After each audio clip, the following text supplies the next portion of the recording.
Welcome. Come one up, come all. I want to share my experience with going to the there we go. Perfect. I want to share my experience with going to the congressional offices today. Now I've been to the congressional offices before. Today felt a little bit different. I'm not going to lie. I'm not going to lie. Today not different in a good way or different in a bad way. Just the vibe was different. Maybe it's because like it was like the staffers, I mean the representatives were off there. I don't know. Rigel, welcome in, Rigel. Thank you for coming in. For whatever reason though, like I've been to the congressional offices a handful of times now. Not probably not as much as I should to be honest, but I've been a handful of I've been is that what's spelled wrong? Did I spell something wrong?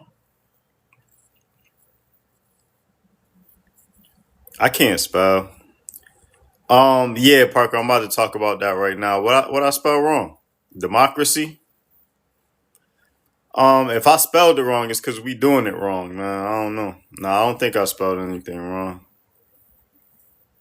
Oh, I do. Yeah, I did. I spelled no, I didn't do it on purpose, but I know that that's spelled wrong. Yeah, yeah. I was telling them. I was telling them yesterday that I always get E's and I's mixed up. I never get them right. Not even just like I'm a little dyslexic when it comes to E's and I's. I'm not gonna lie. Like when I'm spelling there, Belinda, welcome in. Like even when I'm spelling there, no, Rachel, it's fine. It's fine. We talked about this. I think yesterday or the day before yesterday, we was talking about that, and I was telling people like I'm gonna get that wrong every single time. I spell well for the most part, but when it comes to E's and I's, I don't know what it is. No matter what word, if the E's and I's are together, I'm gonna get it backwards. I don't know why. It's just, I've always been like that. When I'm spelling there or anything with E and the I together, I remember one time my friend told me a way to she was like E before I so something. It was like a rhyme. She rhymed it and now I can't remember, but she was like that's the easy way to remember whatever. But Belinda, thank you. Um I so yeah, so I went to the congressional offices again today and I've been there a handful of times. The vibe was off.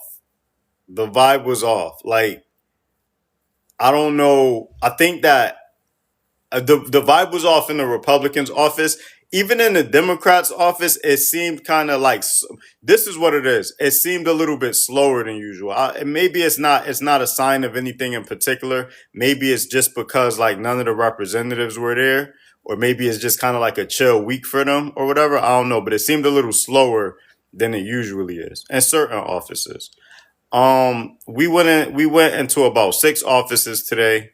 We went to thank Thomas Massey for his work on the Epstein Transparency Act. So that was pretty cool. We went to thank Pramila Jayapal for the work that she did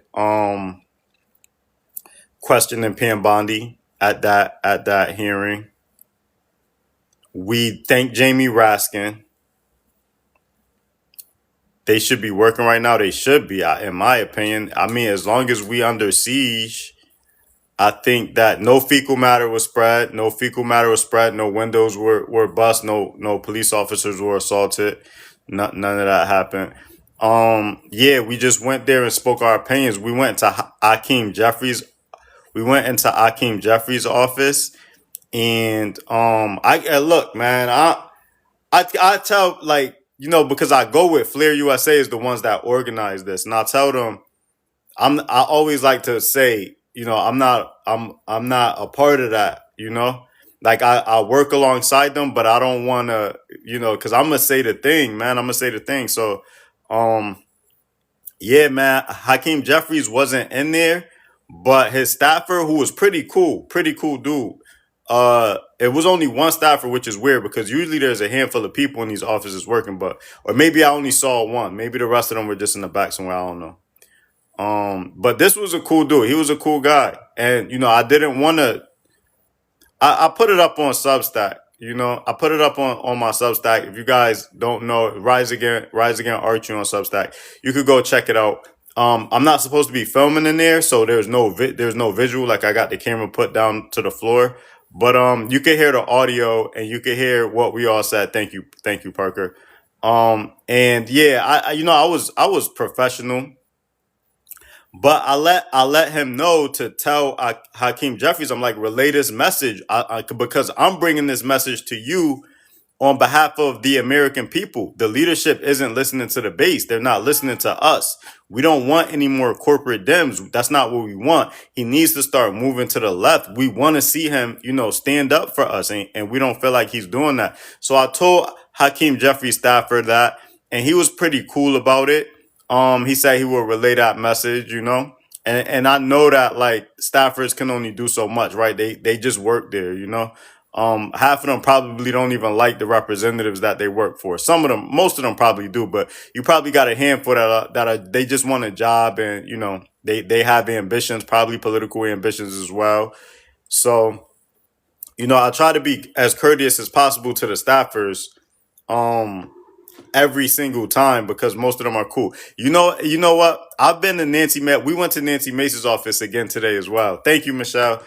And I cannot be mean to Nancy Mace's staff. Yo, for such a terrible, terrible woman, she has the nicest staffers. Like I think out of any office that I've been in, like her staffers are just so nice. Thank you for the go poplars, Michelle. Her staffers are really nice, and it is a diverse group. She has, believe it or not, Nancy Mace has a diverse group of staffers. Like there's black people in there, people of like all different ethnicities, and there's women, and like you would not. Nancy Mace's staffers don't look anything like you would think that they look like. I'm serious. Thank you, Kadra. And they're the nicest people ever. And I'm always like, man, I could never be mean to these people, but you want to because of the person that they work for. You're like, yeah, man, why did like Nancy Mace is just such a terrible, terrible, rotten person. They got these rumors going around that she makes her staffers, make backup accounts so that they can like her, like her posts and stuff like that. And I can see them doing that. I think that she abuses these people. I think that she abuses her staffers. I think that we should send help to check on them because these are some of the nicest people. Like Nancy Mace's staffers are some of the nicest people, man. They always like I've been in that office 3 times, and it's a nice vibe in there. Like they all seem so cool. But I did kind of. Yeah, free Nancy Mason staffers, free the staffers, bro, free the staffers. Next time I go in there, I'm gonna be like, listen, y'all, blink twice if y'all need us to. You never know with these people. You never know what they on. You never know what they up to. So I'm gonna be like, listen, blink twice if you need us to get you out of here. Because they are really nice, and you just wouldn't expect that. But I still hold that like out of all of the congressional offices that I've been in. Alan Omar, I think, has like the best art. Like it's like a cozy office. It got a nice vibe to it. The people are super nice in there. I think Alan Omar has the most Like I wanted to move in when I went. I'm like, can I work here? They super cool. I think Alan Omar has the best. Like the setting, the office seems cozy and nice, and the people are nice. Uh, but yeah, so we went into a couple different offices. I told Hakeem Jeffrey staffers, I told him for all of us, I spoke for all of us. I'm like, we want to see him get a backbone or else move to the side and let somebody else do it. If Hakeem Jeffries doesn't want to represent us, if he's not tough enough, or if he's just not willing to for any reason, or if they have something on him, whatever the reason, if he doesn't want to stand up for us right now, and one of our most trying times as a nation, then he should step to the side and let somebody else do it. You know? And I think it was well received. I don't know that these people are so out of touch that they don't know what the base is saying, or they know what the base is saying and they just don't care. Because clearly the base, like we have demands, we have things that we expect, and the leadership is just not, they're not trying to hear any of it. Patricia, welcome back. Thank you for being here. I appreciate you. So I also went to Jim Jordan's office, and this was probably the most climactic point of the day. When I went to Jim Jordan's office, I was a little combative, I won't lie. And again, I never want to put Flair in a situation where it complicates their relationship with the Capitol Police, for one, because the Capitol Police are aware that Flair organizes these events, and I don't want to jeopardize their relationship with the representatives that that know that they do these trips and welcome them in as well. So I never want to overcomplicate that relationship, and I never want to put Flair in a bad situation. But I just couldn't help myself in this moment because Jim Jordan is like, and I wish I had footage. You're not really supposed to record. A lot of people don't like when you record them inside, especially inside of these offices. They don't like, being on camera. Um so I didn't record it. I wish I did though. It was a really intense moment, but I think necessary, right? Because we went in there to tell Jim Jordan's to that we want to see Donald Trump impeached, and we want to see Pam Bondi impeached as well. And we went through the whole spiel, right? Like we went through the same thing that we tell the rest of them.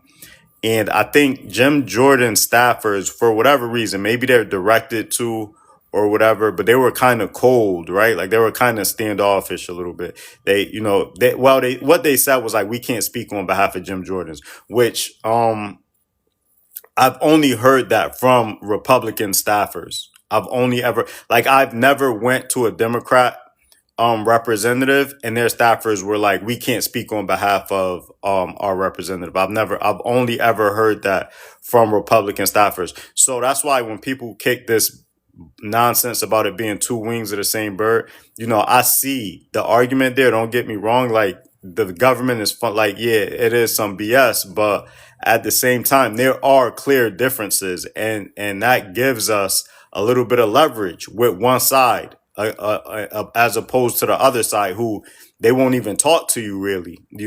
So the minute that we walked in, like, we can't speak on behalf of Jim Jordan's, we can't really answer any questions for you.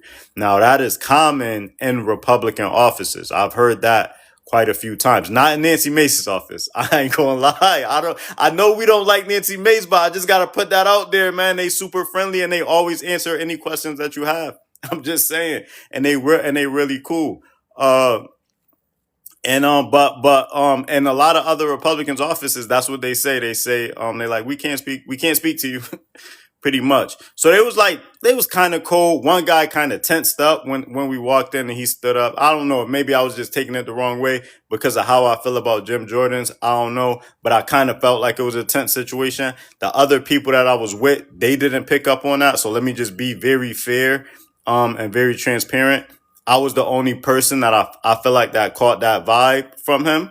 I feel like he was kind of being a little hostile. Not gonna lie, it could have just been me, because I just really don't like Jim Jordan. So but I felt like he was getting hostile. So I broke script. I cut from the main script. I did that in Hakeem. To be fair, I did that in Hakeem Jeffries' office as well. I broke script. No, I know I'm Parker. I don't really misjudge. I think other people are just not as hyper aware as me. I'm never really wrong because I'm not even the type of person that looks for confrontations. I'm super non-confrontational. Anytime my spider senses tingle like that, 9 out of 10 times I'm usually right. But just to be fair, nobody else I was with caught that vibe. So you know.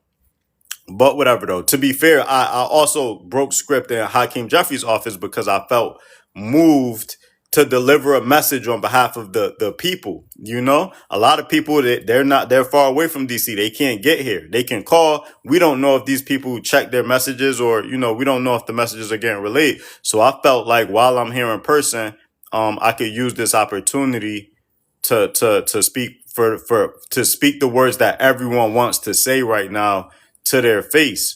I did the same thing to Hakeem Jeffries, who is a Democrat, right? So I broke script. We went into Jim Jordan office. We laid out this the spiel. We gave them the paperwork. We told them what we wanted to see done. And I broke script, man. As we were heading out the door, I'm like, look, man, I'm gonna be honest with y'all. You know, people listen. Sasha Riley is saying some things about Jim Jordan. You know what I mean? And when he, we believe Sasha Riley, man, because this dude is playing footsies with Pam Bondi, as it relates to the Epstein files. And it's not a good look. It's just not a good look. So we don't know. And I was respectful as possible, but I was very firm in what I was saying. And I felt like the whole entirety of America was speaking through me, man. Like, yo, Sasha Riley is saying Jim Jordan's is a very good wrestler. And we need to know why. We need to know if there's some truth in that. And when we see him playing footsies with Pam Bondi, over the release of the Epstein files, it's not a good look. It doesn't do much to tell us that not to believe those claims. It makes those claims a lot more believable when you see how he's carrying this the release of the Epstein files. So yeah, so I said it, man. I said it, and they didn't like it. And I said, believe it or not, and you could tell like the energy in the room, the looks on their faces. They were not too happy about it. But I had to stand firm, I had to stand tall, and I told them, and that's something that the other people I was with, they also noticed that. They noticed that part. They was like, yeah, after you said that, like, yeah, but it needed to be said. And I didn't say it because I wanted to say it. America is thinking it. America is thinking it, and we can't continue to let these people just be so disconnected with the way that the American they're here to work for us. So they need to know. They know Sasha's name. Yeah, they know. They knew who I was talking about. They knew what I was talking about. Because if you guys, I wish I had video footage, but they don't like when you're recording there. But after I said it, the air got sucked out of the room.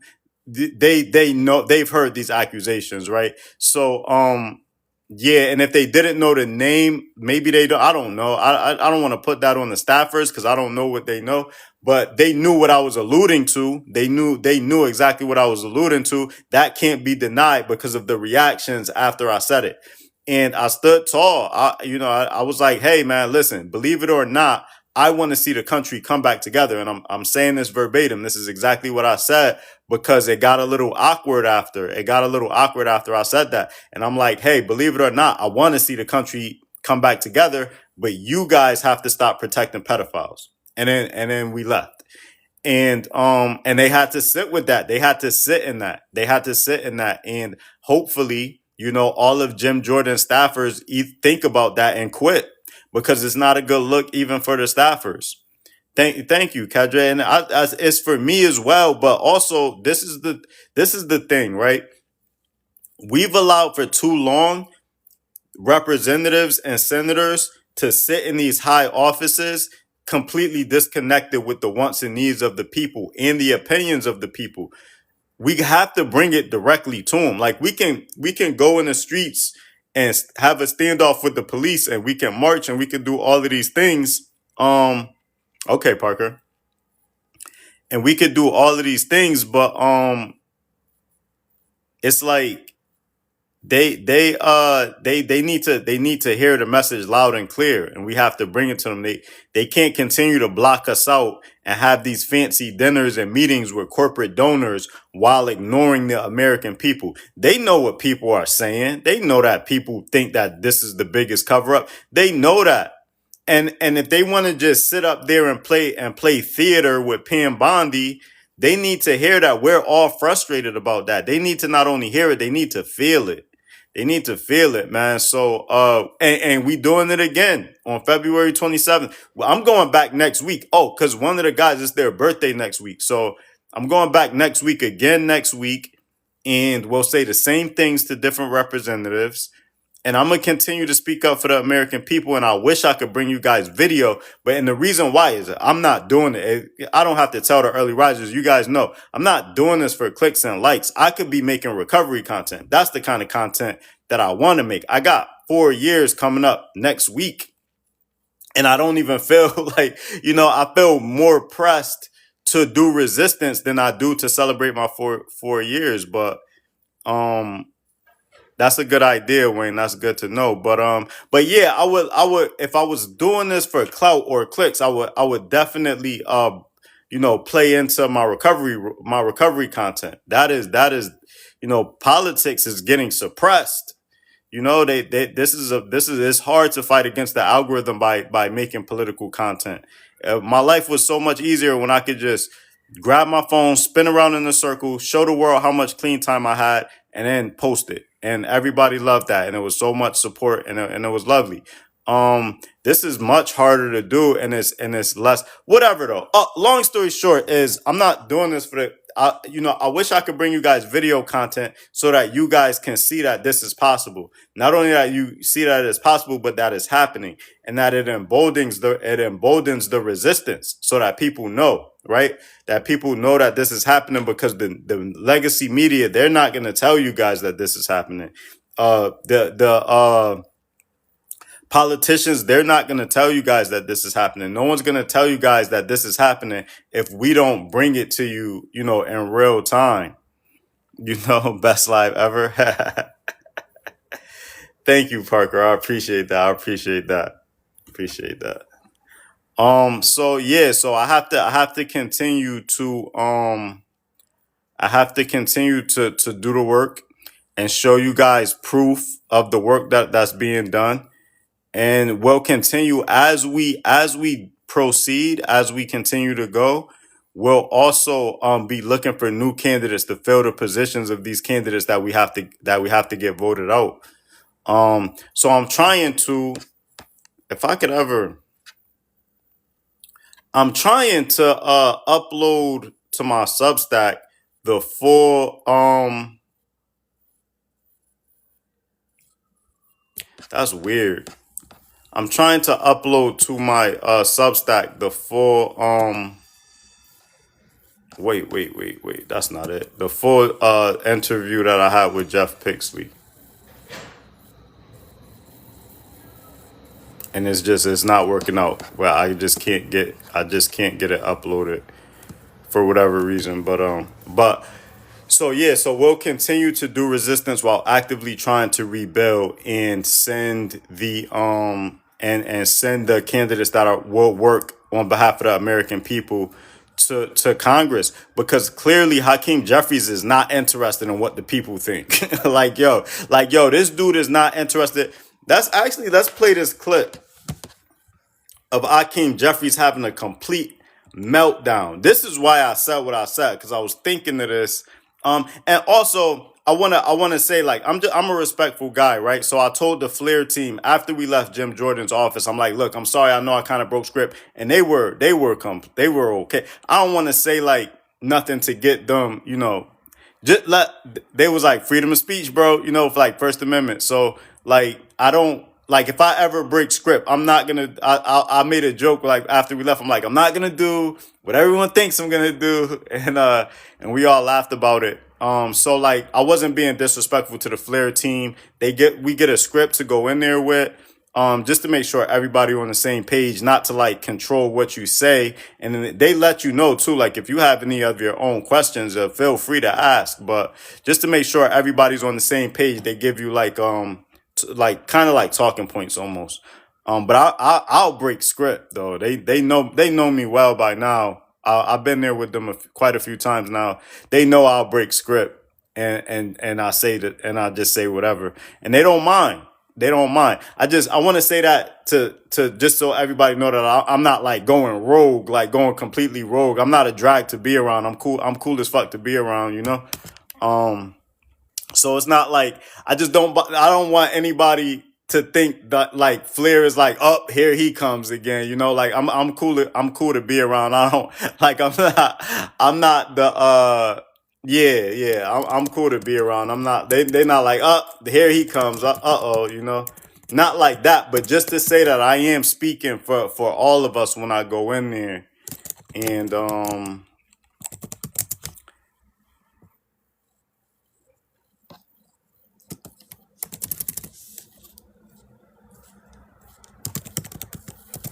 I am speaking for everybody, and I'm not afraid to say the things that absolutely need to be said. Um, this clip that I'm about to play is Whoopi Goldberg. What this clip that I'm about to play is from the Joy-Ann Reid show.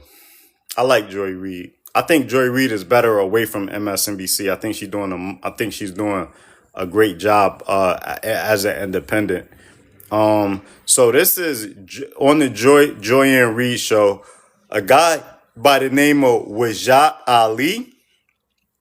And I wasn't familiar with this guy before I saw this clip, but I'm about to get familiar with him because he asked the questions that needed to be asked.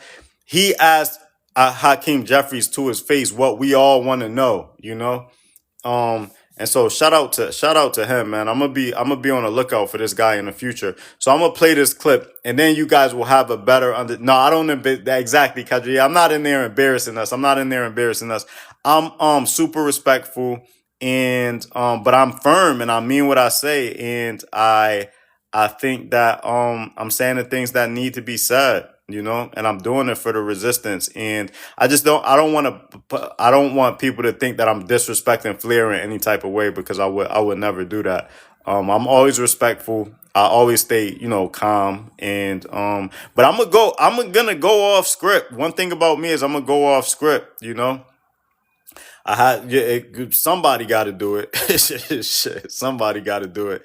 All right, let me play this clip. Representative, may I? Yes. I'm going to give you some numbers. Just today, it came out that ICE is using $38 billion to convert warehouses into camps. I'm going to call them concentration camps. Your colleague, Representative Raskin, went to one just yesterday in Maryland and said there were 60 people cramped like sardines in one room, who only had access to one toilet.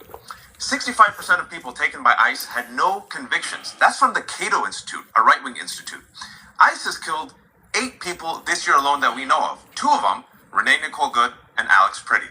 The latest polls came out this week, AP polls. Over 60% of Americans now disapprove of ICE. That means in 3 weeks, it's gone from 30% to 60%. Now, if I may, I'm going to be a bit blunt here. Leaders lead. And what we've seen is people are impressionable. If you lead on something, people will follow. It seems the wind is behind your back for the first time ever. ICE has a history, CPP has a history of terrorizing black and brown communities. People are asking themselves, why are we, our taxpayer dollars, paying for masked, lawless men to terrorize our communities, kidnap people, take children, and kill Americans? So I ask you, and I'm doing a following up to Joy, because I want an answer to this. You said you want to rein in ICE. I'm talking about the long term now. Why not lead and say abolish ICE? Because what you're telling us is you want our taxpayer dollars to pay for a lawless masked armed agency to continue terrorizing our cities. And I'm trying to figure out how you, as a leader, can be telling Americans that their taxpayer dollars should be going to ICE. I don't understand anything that you just said. I spoke English. I don't understand anything that you just said to me when I've made clear that taxpayer dollars should be used to make life more affordable for the American people, not brutalize or kill them. That's the whole reason we're in this fight right now. That's the whole reason the DHS is getting ready to shut down. That's so the whole abolish reason ICE. why you agree with me and Joy. Abolish ICE. Listen, I'm going to use the language that I want to use. You can use the language that you want to use. So he first of all, I want to point out that he's talking to a citizen like that. You know, he's talking to an American citizen like that. Not to say if it was I'm saying what I'm saying is like he's talking to somebody that he's elected to represent, right? He's talking to. Let me see who this guy is. I don't know if he a journalist or whatever. They not to say that because he's an American citizen. Not. I'm not talking about like immigration wise. Just to say that.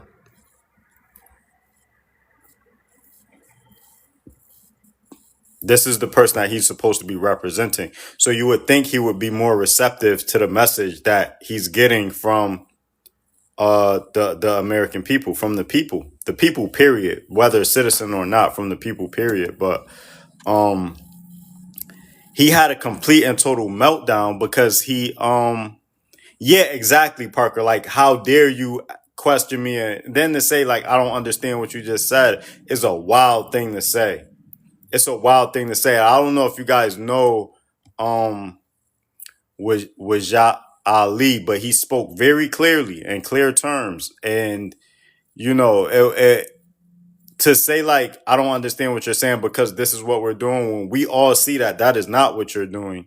That there's no fight left in the Democratic Party. So much so that Donald Trump doesn't even think that the Democrat Party are doing resistance. You know, Donald Trump doesn't even look at the Democratic Party like opposition. He said it. He told the whole military, all of the military generals. Guys, remember that when he spoke to all of the admirals and generals, and he was like, "We expected more of a fight from the Democrats, but they ain't got no fight left." This is exactly why.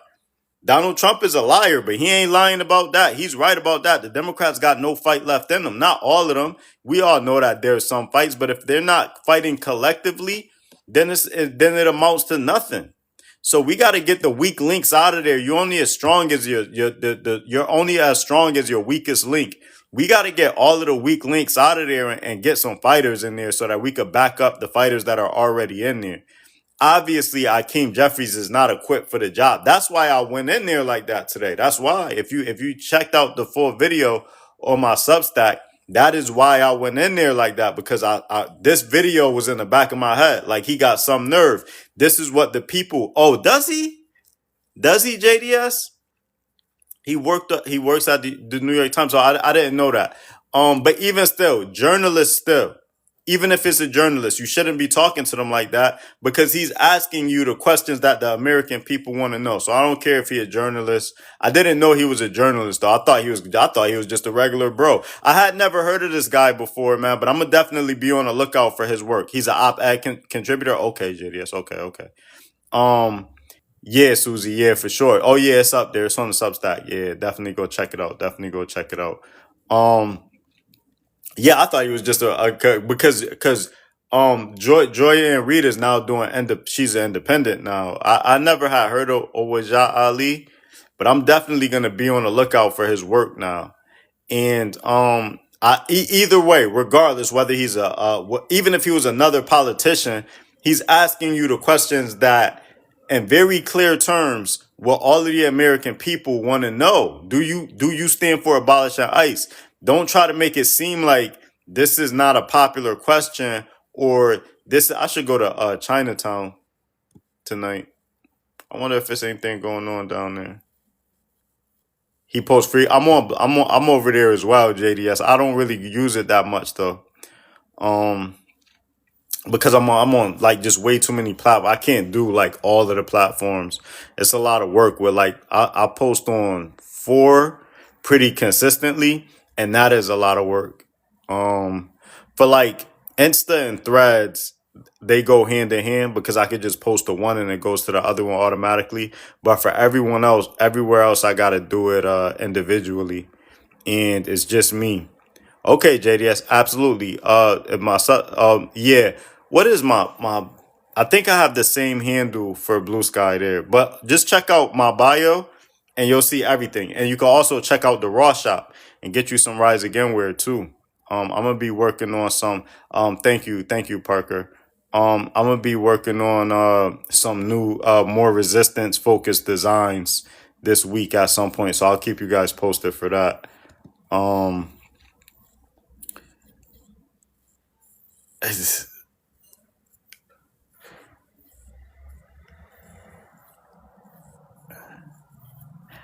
I don't want to make fun of Nick Shirley because I think Nick Shirley. I don't know if you guys remember Nick Shirley, the Minnesota fraud guy. I think that he is kind of like special needs. I'm not joking or making fun of that. I think that's why I don't really. If you've noticed, like I don't really make like how I go at like Nick Fuentes and other right wing influencers.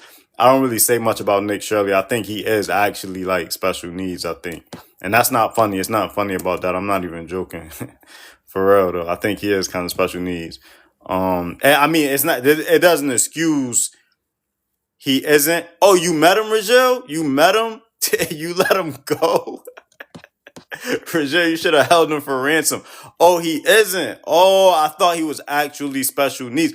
I was just about to say it doesn't excuse like a lot of his behavior. That doesn't excuse that, but I don't want to make fun of him if he's. But okay, all right. If you say it, you can make fun of him now. I know, Parker. Yeah.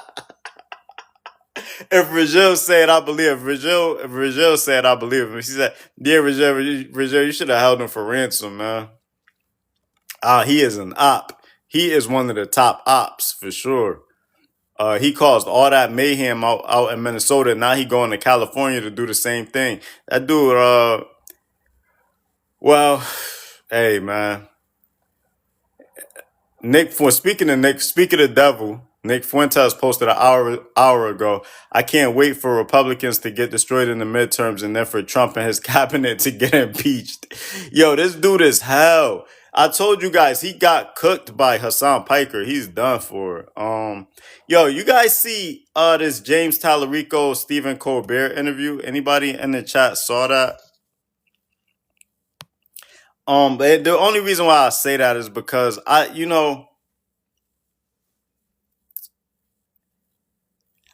think that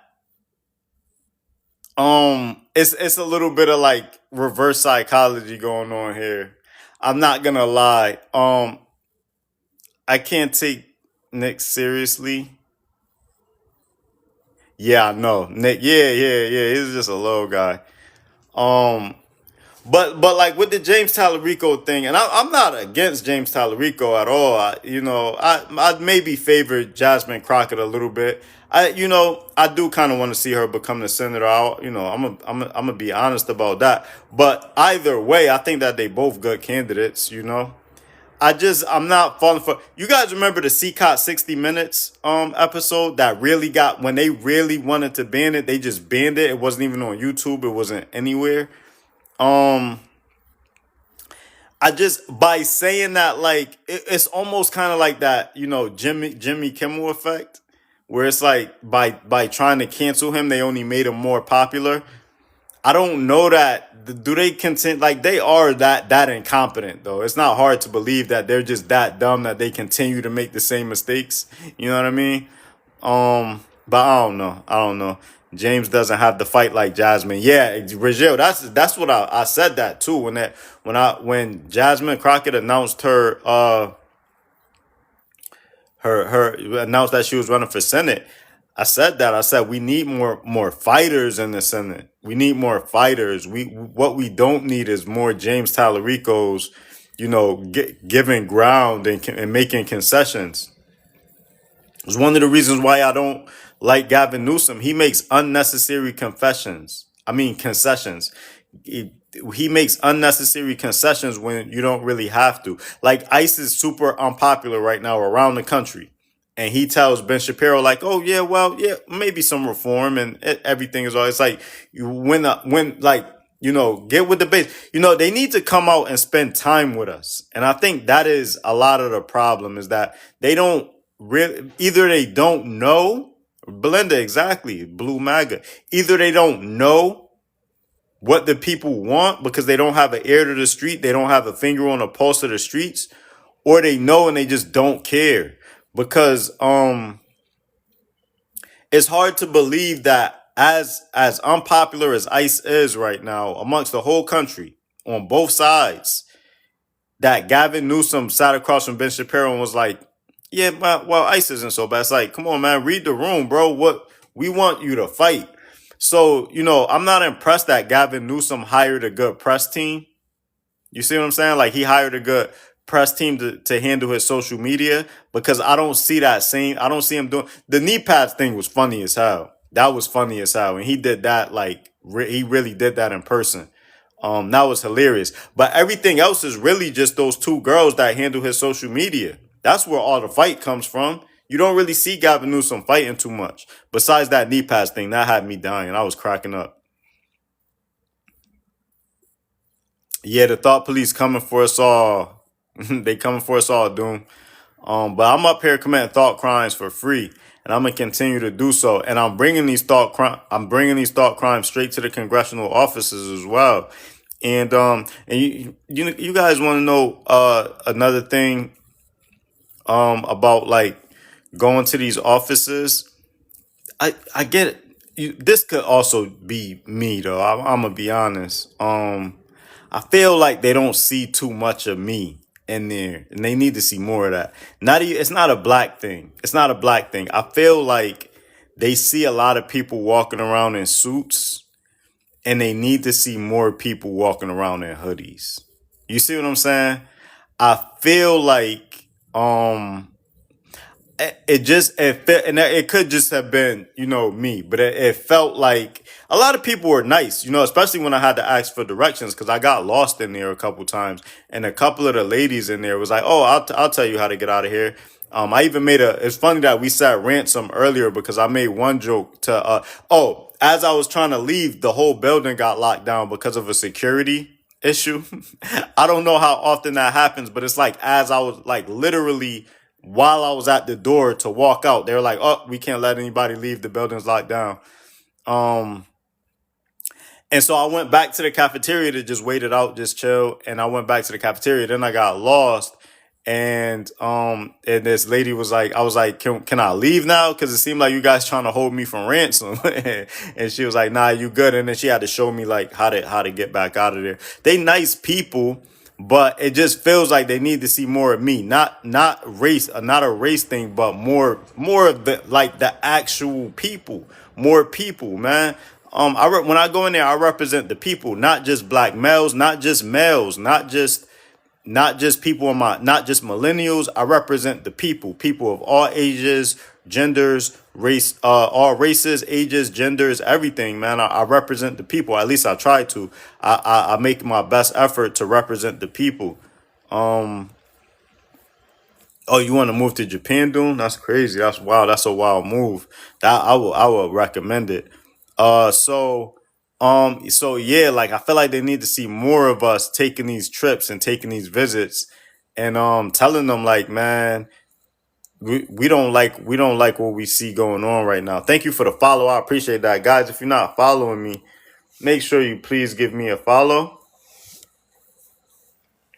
Oh, that's wild. And thank you, Parker. Thank you for that. And also in some other locations. And make sure you check out the Raw shop as well if you want to grab you some Rise Again wear. And I'm gonna start working on some more that's more resistance focused this week, at some point this week. I'll make sure to get those out. So yeah, so as I'm walking out the door, the whole building goes into lockdown, and I'm like, man, that's crazy. But I feel like they need to see more of us. I feel like they need to see more of us, and it feels like they are. Thank you, Parker. You guys can check out the Raw shop, and grab you something. It feels like they need to see more of us, and that they're either detached from what the people actually want, or they just don't know. They need to see more of us in hoodies and Timbs. Parker, I hope the food tastes well. I hope the food tastes well.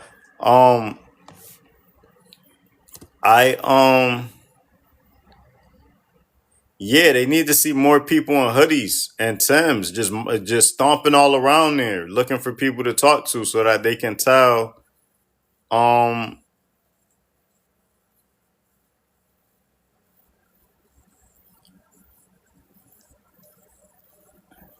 Oh, this dude picking a fight with Dave Chappelle. This not going to be a good look for him. Nobody should upset Dave Chappelle. Spanish rice and chicken. That's what's up. That's what's up. I got to make something to eat as well. Vincent Oshana, the guy from the Patrick Bet David's podcast, is trying to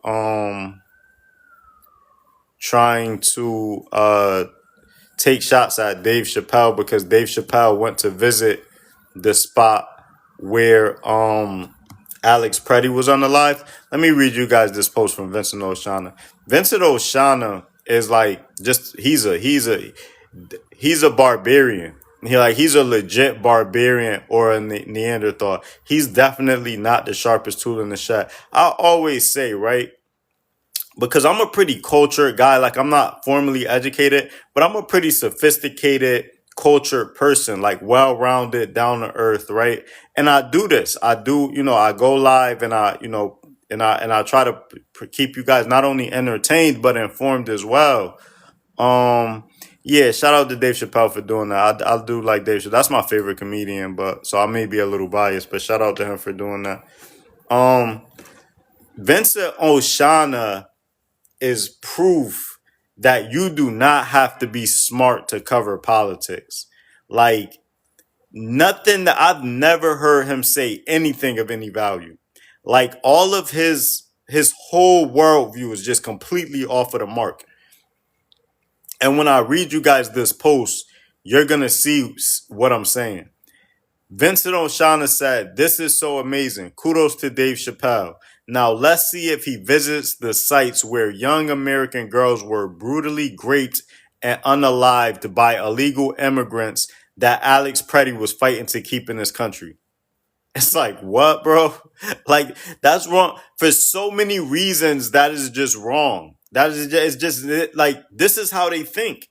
He's a MAGA. Like, if you don't know who Vincent Oshana is, just don't. But he's like a MAGA influencer that is like consistently glazing Trump.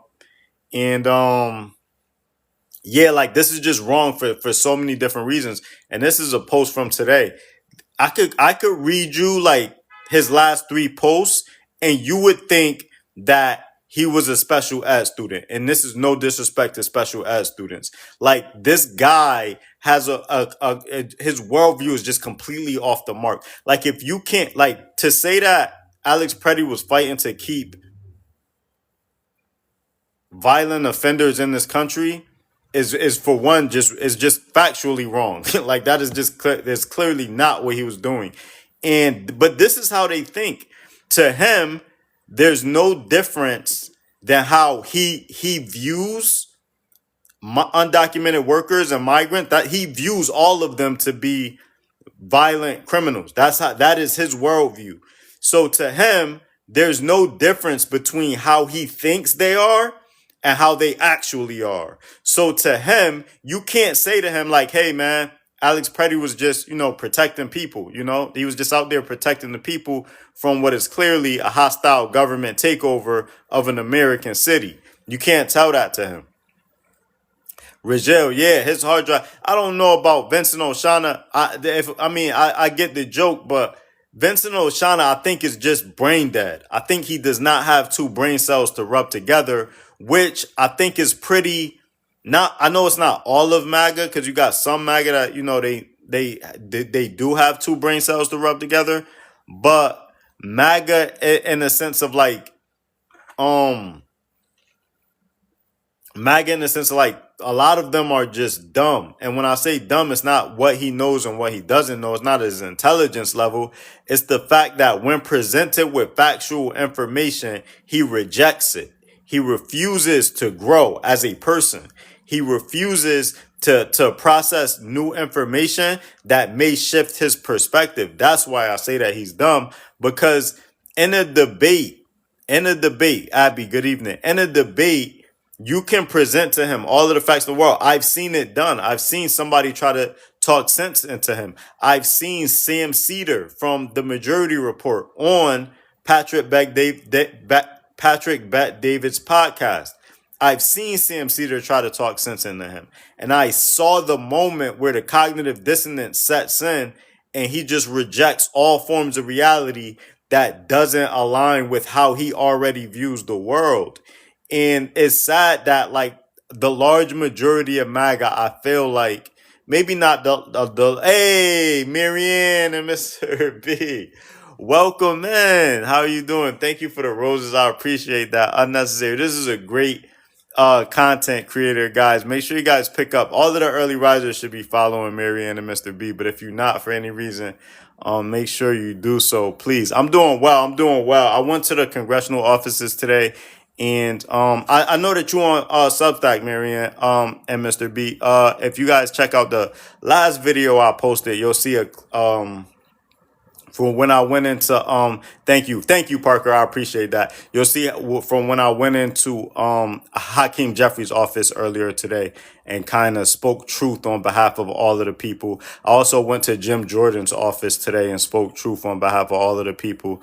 So just catching the early risers. I was just catching the early risers up on that. Now we talking about like right-wing influencers and how how dumb they can be. But guys, make sure you guys thank you, Marianne, Mr. B. You my hero. Both of you. If you guys don't follow, if you guys never saw a live by Marianne and Mr. B, make sure you do because they complement each other so well. She has a very dynamic personality. She's outgoing, and Mr. B is kind of just smooth and laid back. And the two personalities do mesh well, like the yin and the yang. They definitely complement each other well, and they're on the right side of history. And I think right now they are going through clues to kind of find Samantha Guthrie's. They are Kedra, yeah, absolutely, they are wonderful couple and wonderful influencers as well. So guys, make sure you following them and make sure you try to check out the lives. I think she goes live at 7:30 p.m. Eastern. Pretty sure. If I'm wrong about that, please correct me in the comments. Thank you for the roses. I appreciate that. But so guys, yeah, you got these right wing influencers that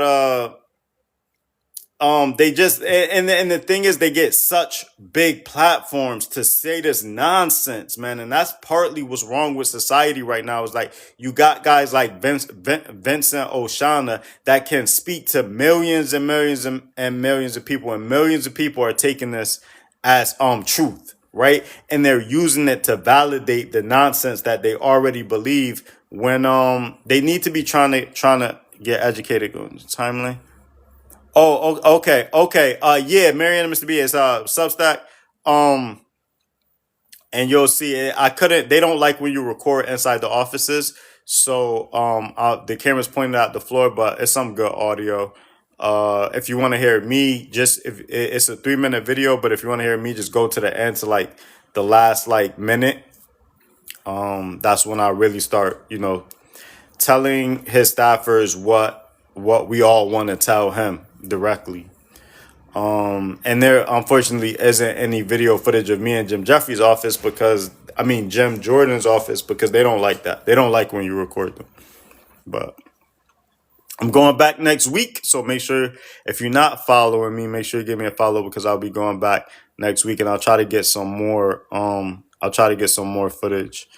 G.I. Tammy, welcome in. Thank you for the heart. I appreciate that. Yeah, I know, Parker. Yeah, they don't like when you start recording and stuff. There's an organization called Free DC that I've actually been to some of their events as well. I don't go with them too often. I should go with them more often, because they focus more on the local stuff, and as opposed to like the federal, right? And I need to start getting more in tune with like the local DC politics. Because I've been living here now 4 years and I am a DC resident, but I always forget that I'm a DC resident, right? So like when the local politics does concern me, and I need to start getting more in tune with that as well. I always forget. To be honest, for everyone's safety, we should always be recording.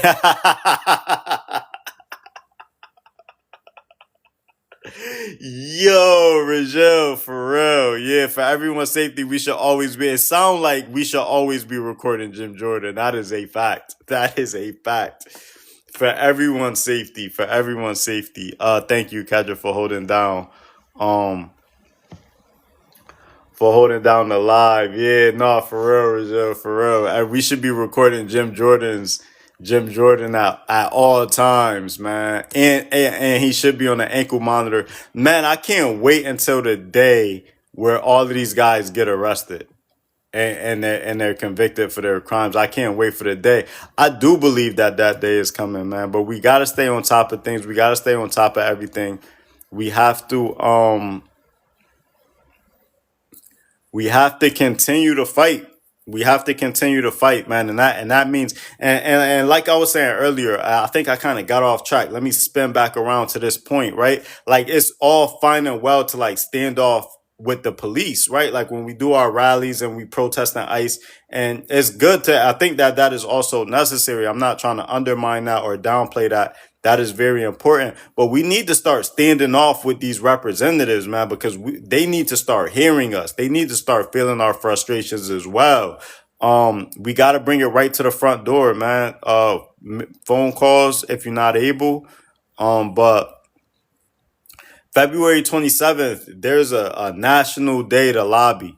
And I will hope that if you can't get here to DC to join us as we take over the U.S. Capitol in a peaceful way, like literally peacefully and patriotically. If you can't get here to lend some support, man. Find people that are going live. I'll try to live stream it and just put the message out there so that more and more people know that this is happening.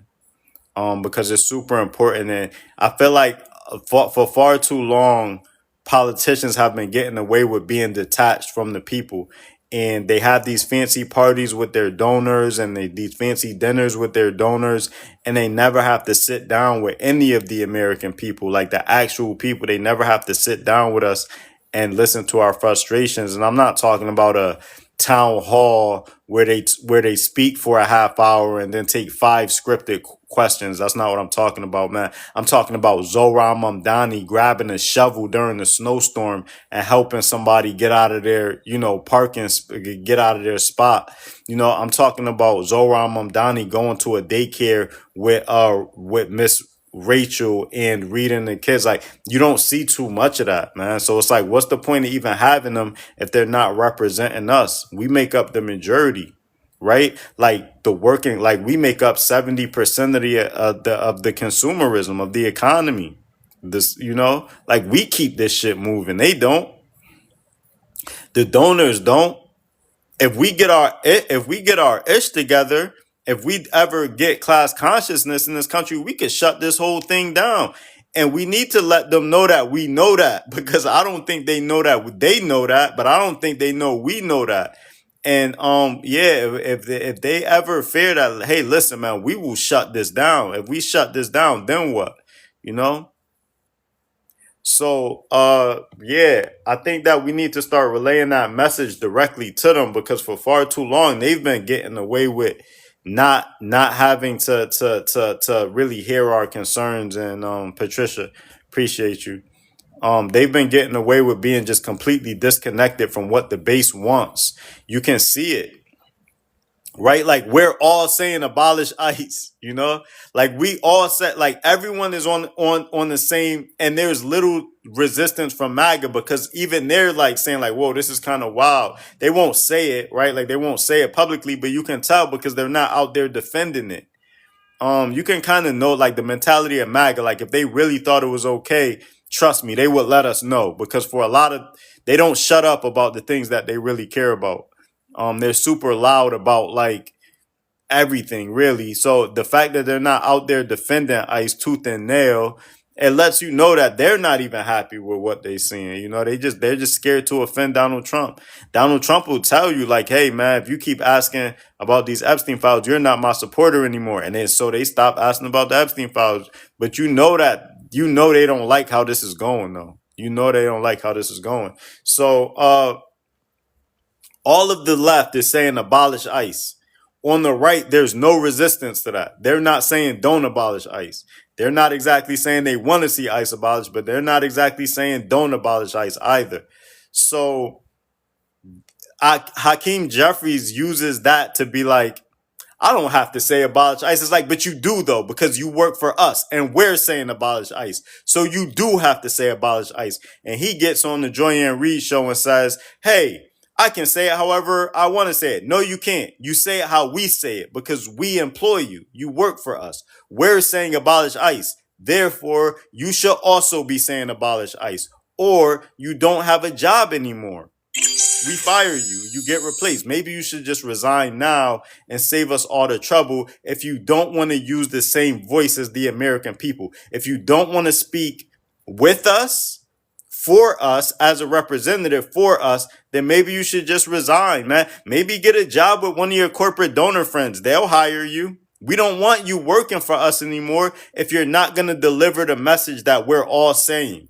We're all saying abolish ICE.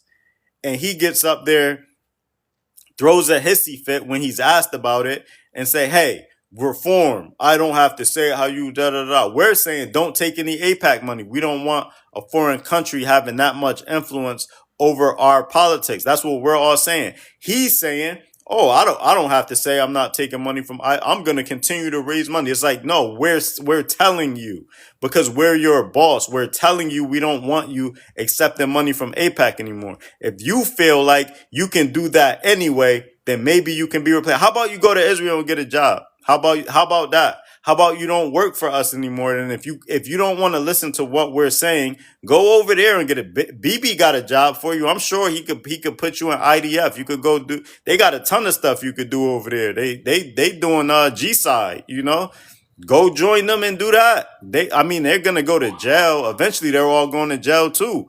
But feel free. You know, have at it, champ. You know, we don't want you working for us if you're not going to be speaking for us. If we tell you we don't want people taking APAC money, we don't want a foreign country having that much influence. And I go to the congressional offices, man. They all got Israel flags posted in front of their doors. You know what I mean?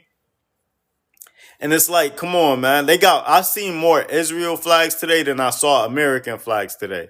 That should tell you something. That should make everybody uncomfortable. I don't care who you are. That should make everybody uncomfortable. So yeah. So my message to Hakeem Jeffries was very clear today, and it's like, if you don't want to do the job that we elected you to do, then step aside and let somebody else do it. Since you want to be a mouthpiece for your corporate donors, then go get a job with them. Do some corporate donor stuff. I don't know. Don't be a representative if you don't want to represent for us. And it's as simple as that. It's really as simple as that. But guys, I'm gonna head out of here. I haven't eaten dinner yet, and I am getting a little bit of hungry. I worked up an appetite. I ran all around those congressional offices. I went and thanked Thomas Massey on behalf of all of us. I thanked Jamie Raskin on behalf of all of us. I thanked Miriam Jayapal on behalf of all of us. I, bombed on Jim Jordan on behalf of all of us.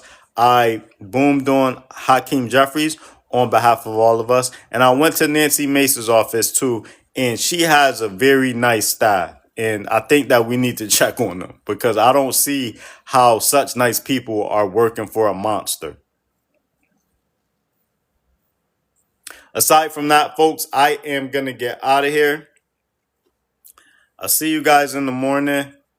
If you're not on my Substack, make sure you go check that, and you can see the full clip from my time in Hakeem Jeffries' office. I wish I could bring you the audio from Jim Jordan's office because that was even more climactic. But just know that it happened, and it's gonna continue.